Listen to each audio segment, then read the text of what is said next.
Dami oh.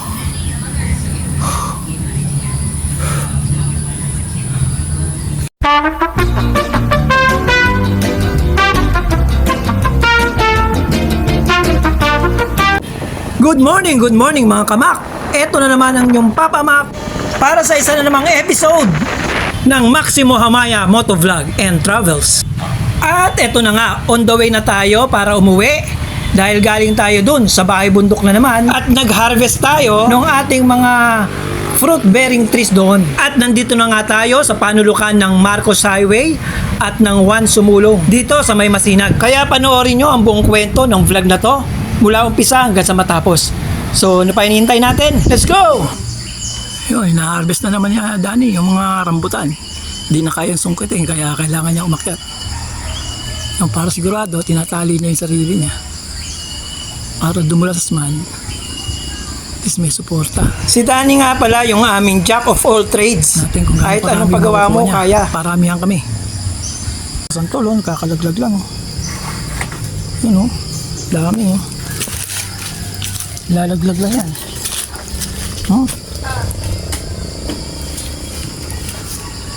Dami. Kakandalaglag lang. Sayang. Puro santol yan Pa. Yun Bangkok pa naman itong mga to. Ano, ilang kilo na? Makakuha ka ng mga 20 kilos dyan.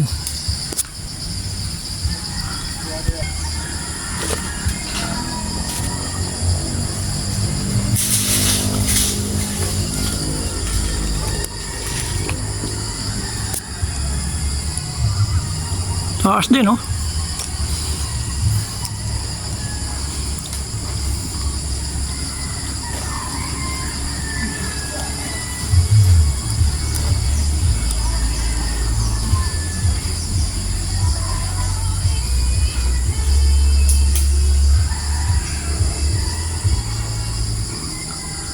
Yun, yung kuha niya na yun, 1/4 na yun.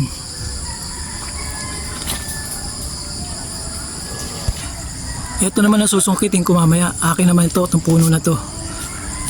Ayan, akin yan. Kung si Dani doon sa kabila, doon siya. Kanya yung puno na yan, ito naman yung puno ko. Ayan. Yan naman ang ha-harvestin ko maya-maya. Ayun, ito yung sample ng nakuha naming rambutan. So titikman natin ngayon kung gaano katamis yung bunga ng mga rambutan namin dito sa Antipolo. Yan siya Tikman natin. Ano daw to yung supsupin? Supsupin ba o ano? Ayan very juicy tumatalsik yung yung juice niya. Ayan kita nyo?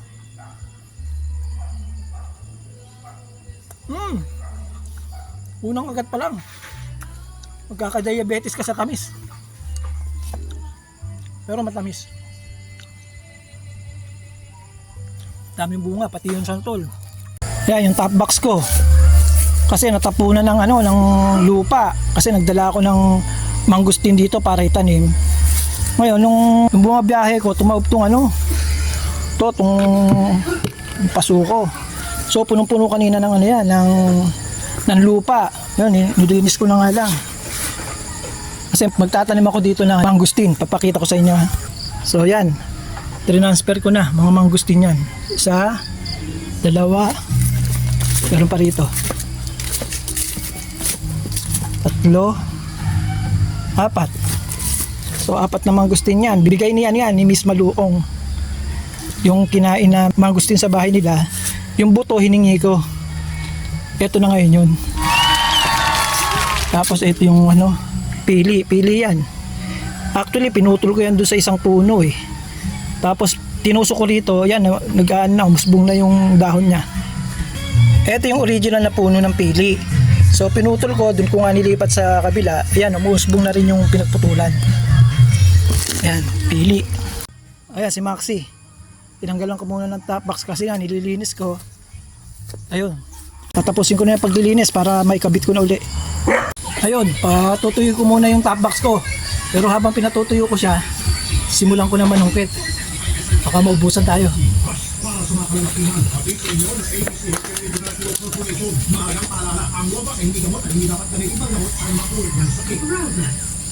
Konting trivia lang habang nanunungkit tayo about rambutan. Alam nyo ba na ang rambutan pala ay galing sa bansang Indonesia? Ang tawag nila doon ay rambut, which means hair. Kasi nga parang may mga buhok-buhok yung pinakabalat ng prutas. Ang scientific name nito is Nephelium lapaceum na tumutubo din sa mga tropical countries tulad ng Malaysia, Thailand, Vietnam at dito nga sa Pilipinas. Ang rambutan ay kabilang sa pamilya ng Sapindaceae katulad din ng lychee, longgan at lansones. Magpipinsan niya mga yan. At ito nga si Kuya Kim, laging tandaan, ang buhay ay weather lang.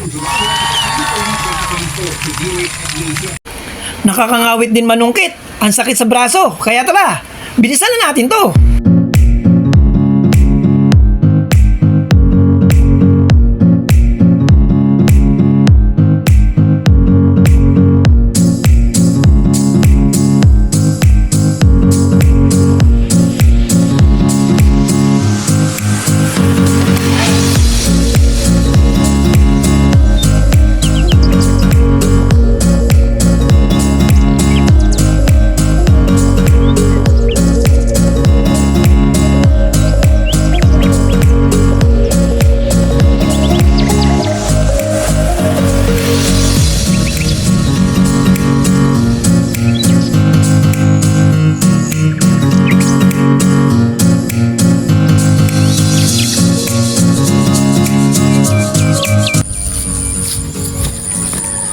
Ayun, nakadali rin. Woo! Hirap. Ay, nakakuli. At ito naman yung nakuha ni Danny. Ang dami oh. Kasi nga iba yung inaakyat kaysa dun sa isinusungkit lang. Talagang kuha mo lahat.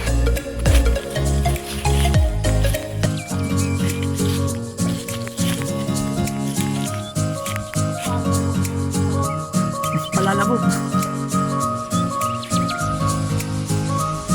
At ito naman, sinubukan kong manungkit naman ng santol. Ayun, medyo mataas kasi yung puno kaya umakyat na ako doon sa second floor ng bahay. Pero ano kaya mangyayari dyan? Panoorin natin kung makakuha ba ako o hindi.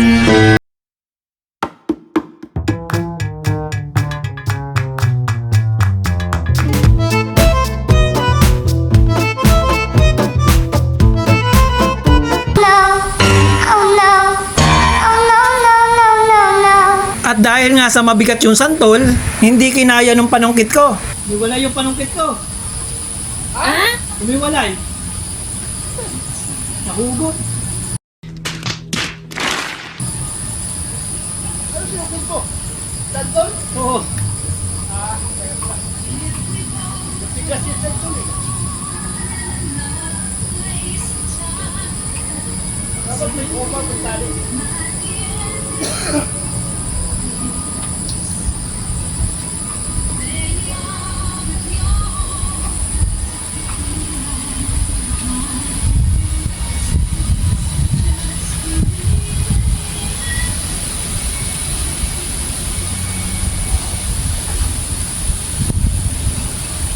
At dahil nga hindi na rin kinaya nung panungkit ko, hindi ko na rin kinayang magtiyaga. Tinigilan ko na.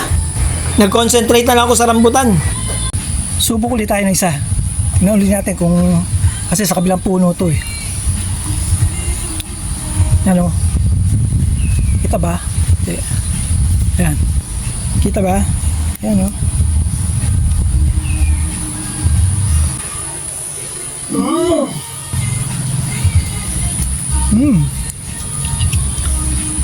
Tataas ang sugar mo dito, malamang pag kumain ka nito. Kaya babala para doon sa mga matataas ang sugar. Huwag na huwag kayong titikim ng rambutan na galing dito sa mga puno namin.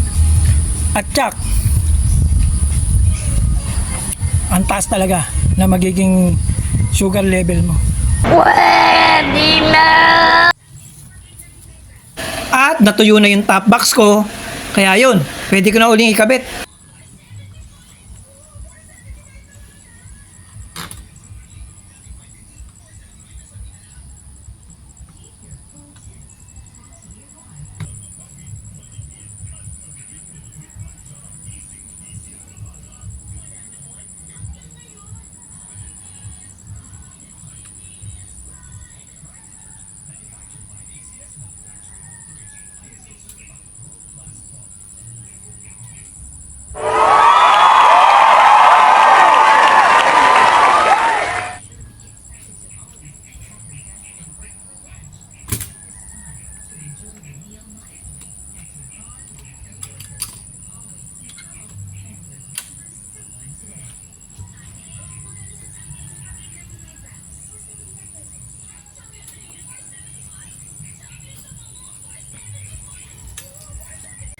At eto nga, dahil hindi ako nakapanungkit kanina dun sa santol, ayun, inakyat na rin ni Danny.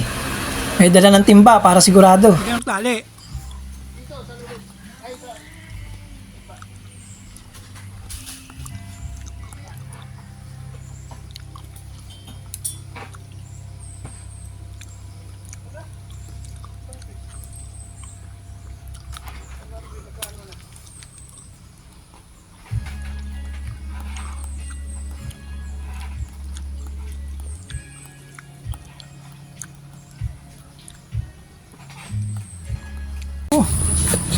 Dami oh.